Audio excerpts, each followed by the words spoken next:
मेरे प्रिय दर्शकों नमस्कार। प्रिय दर्शकों, ऋषि ज्योतिष में मैं आपका स्वागत करता हूं और आपको बहुत धन्यवाद देता हूं कि आप मेरे वीडियो बड़ी उत्सुकता से देख रहे हैं। आशा करता हूं आगे मैं हमेशा आपसे आग्रह करता हूं कि अगर मेरा वीडियो आपको अच्छा लगता है तो आप लाइक करें, शेयर करें, जिसे चैनल सब्सक्राइब नहीं सब्सक्राइब करें, ताकि मेरा भी मनोबल ऊंचा हो और मुझे ये पता लगे कि मेरे दर्शकों को कुछ ना कुछ ज्ञान मिल रहा है।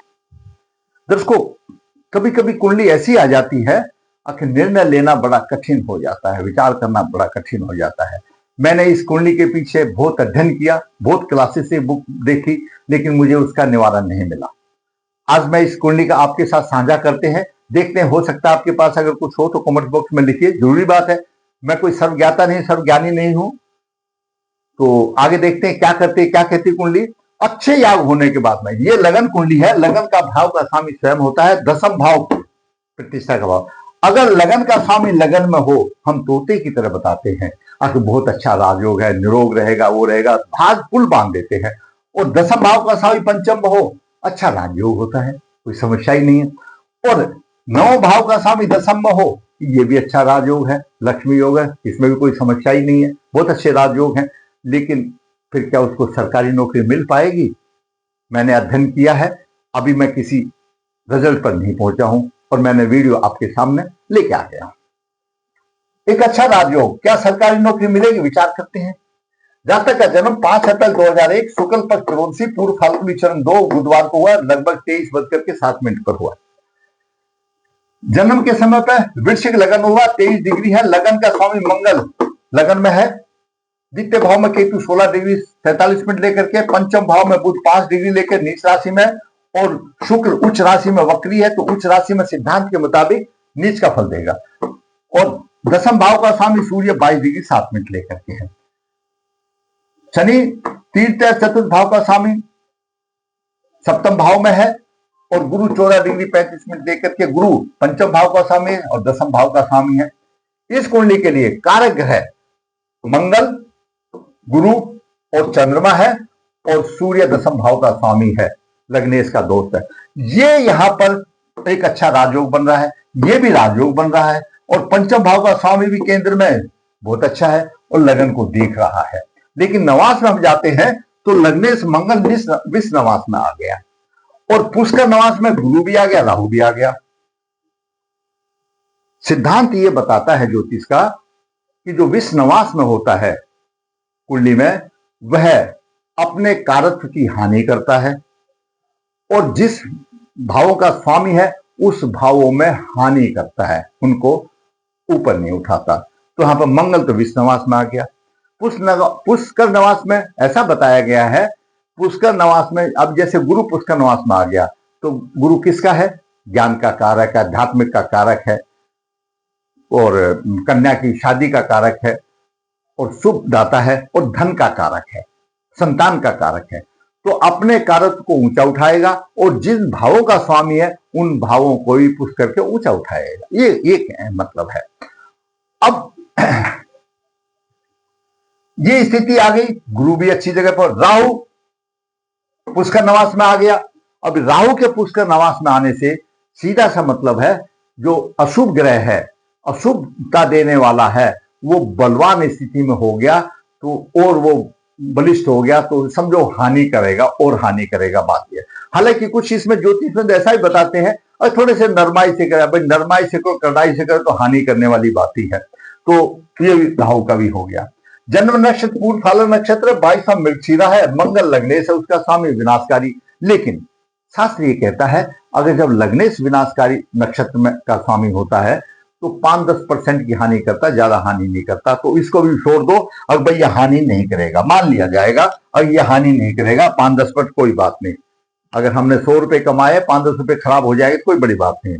लेकिन सवाल यह है कि इस योग का क्या होगा? दसम भाव का स्वामी सूर्य यहाँ पर पंचम में है, लग्नेश का यहाँ पर है, और नवम भाव का स्वामी यहाँ है, और गुरु यहां से देख रहा है। अब गुरु संतान शिक्षा का कारक है, केंद्र में आ गया, शत्रु राशि में है, थोड़ा सा दिक्कत से तो देगा, लेकिन यहां पर एकादश भाव को देख रहा है, पंचम दृष्टि से लगन को भी देख रहा है, धन का कारक है, धन देगा, लगन को भी सम्मान देगा। कहने का मतलब यह अच्छी स्थिति में रहेगा, और पुष्कर नवास में है, अपने पंचम भाव का और द्वितीय भाव को भी बलिष्ठ करेगा, उससे संबंधित अच्छा देगा। गुरु लग्नेश को देख रहा है, विषनवास को वो भंग करेगा या नहीं करेगा, संशय ये है। मैं बहुत क्लासिक के बुक देखी, मुझे कहीं नहीं मिला, तो मैं इस नतीजे पर पहुंचा कि गुरु भंग नहीं करेगा। मिलेगा तो मैं आपको जरूर बताऊंगा। अब हम दशाओं को देखते हैं दर्शकों। सूर्य की महादशा 2012 से 18 तक रही थी, तो बालक अंडर एज था। जब सूर्य की दशा थी तो अंडर एज था। चंद्रमा की दशा 3/1/28 तक चल रही है, जो अभी चल रही है। उस चंद्रमा की दशा में चंद्रमा की दशा 18 तक थी, अंडर एज। मंगल की दशा 19 तक थी, जातक अंडर एज। राहु की अंतरदशा 20 तक थी, अंडर एज। ये चंद्रमा की महादशा में अंतरदशा है। गुरु की अंतरदशा 1/5/22 तक रही, 21 वर्ष का हुआ। 1/2/22 को आप मानिए 21 वर्ष का हुआ, यहां पर लगभग हुआ। उसके बाद शनि की और बुध की अंतरदशाएं आई। महादशा की थी चंद्रमा की, तो ये भी सब अशुभ थी, अशुभता ही रह गई। केतु भी अशुभ मान लिया। शुक्र भी 27 तक। अभी सूर्य की जो अंतरदशा है 31 जुलाई से 2027 से आएगी और 28 तक रहेगी। ये कहा जा सकता है, ये विचार किया जा सकता है, अब चंद्रमा की अंतरदशा में सूर्य उसको राजपद दे देगा। परंतु सूर्य रेवती नक्षत्र में है, और रेवती नक्षत्र पूर्व फाल्गुनी से 17वां नक्षत्र है। चंद्रमा पूर्व फाल्गुनी में, और 17वां नक्षत्र की जो तारा जो है वो महादशा अंतरदशा जो है शत्रु बताती है। तो शत्रु कैसे देगी, मुझे वो भी यहां पर भी चांस नहीं मिल रहा है, क्योंकि 17वां नक्षत्र अशुभ होता है। उसकी अगर दशा अंतरदशा आती है तो खराब आती है, शत्रुवत देती है। ये भी बात आ गई। बेशक सूर्य चंद्रमा मित्र है, वो बात नहीं, लेकिन नक्षत्र बलवान है। उसके बाद आएगी मंगल की महादशा 30/1/28 से लेकर 30/1/25 तक। चलो यहां पर निकल गया, तो यहां पर विचारणीय बात है 28 में 27 साल का हो जाएगा। अब इससे तो अच्छी और कोई दशा आने वाली नहीं है। अगर इसमें नहीं हुआ तो बड़ी परेशानी वाली बात है, तो इसमें दिक्कत आ गई है।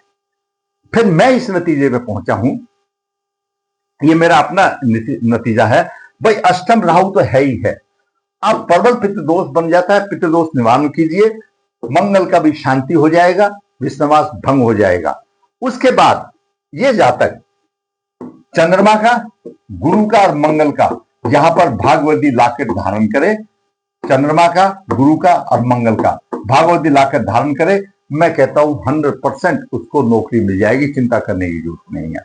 अगर ऐसे ही टाइम बिगाड़ दिया, ना हमारी समझ में आ रहा है, अब उसका विषनवास भंग हो गया नहीं होगा, तो फिर टाइम ऐसे ही निकल जाएगा, क्यों विषनवास में ग्रह अशुभ फल देता है। उसका सबसे अच्छा तरीका यह है, प्रबल पितृदोष राहु से है तो पितृदोष निकाल कीजिए, मंगल की शांति कराएं और भागवत दिलाकर गले में धारण करें। मंगल का, चंद्रमा का, गुरु का, तीनों धारण करें, उसके सारी समस्याएं खत्म हो जाए। इसका और कोई लाभ नहीं है। अगर आप में से क्यों यूट्यूब पर है, प्लेटफॉर्म पर है, सभी देखते हैं, बड़े बड़े ज्योतिष आचार्य ये देखते हैं। अगर कोई क्लू मिलता है तो भाई उसमें कमेंट्स में लिख करके डालें, ताकि हमारे विज्ञान की वृद्धि हो। हमको कुछ नहीं मिला है कि लग्नेश विषनवास में है और पंचमेश गुरु देख रहा है, गुरु पुष्कर नवास में है, क्या उसको भंग कर सकता है? कहीं ऐसा लिखा हुआ नहीं। राहु तो ठीक है, पुष्कर नवास में तो और मतलब अशुभता की बात है। गुरु का अच्छा होना अच्छी बात है पुष्कर नवास में, क्यों कार्य ग्रह है, धन है, संतान का है, सबका प्रतिष्ठा है, सब देने वाला है। क्या भंग होगा विषनवास? क्वेश्चन ये है। आप सभी के सामने मैंने डाल दिया है। मुझे मिलेगा तो मैं दोबारा वीडियो बना करके आपको बात करूं। अगर मेरा वीडियो अच्छा लगा तो आप लाइक करें, शेयर करें, जिन चैनल सब्सक्राइब नहीं सब्सक्राइब करें, ताकि आने वाले भी अपडेट आपको मिलती रहे। धन्यवाद।